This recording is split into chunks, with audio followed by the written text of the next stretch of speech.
ఒక మతం లాంటిది కానీ గాంధీయిజం లాంటిది కానీ నేను పెట్టడం లేదు. అందుకనే గాంధీ గారు ఏమంటారంటే, let no one say that is a follower of Gandhi. మీరెవ్వరూ కూడా మీకు మీరు గాంధీ గారి అనుయాయులు అని మీరు చెప్పుకోవద్దు. It is enough that I should be my own follower. నాకు నేనే ఫాలోవర్గా ఉంటాను, నాకు నేనే అనుయాయిగా ఉంటాను, కానీ మీరు నాకు ఫాలోవర్స్ కాదు. I know what an adequate follower I am of my self.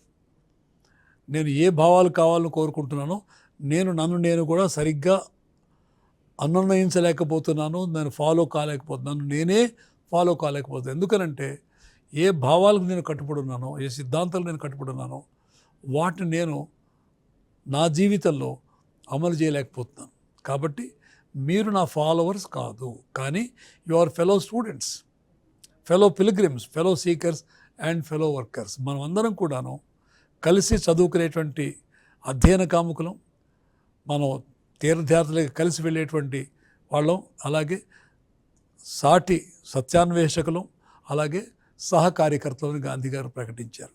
కాబట్టి తను ఒక సుపీరియర్ వ్యక్తిని కానీ మీకు గైడెన్స్ ఇస్తానని కానీ ఏనాడు ఆయన చెప్పుకోలేదు.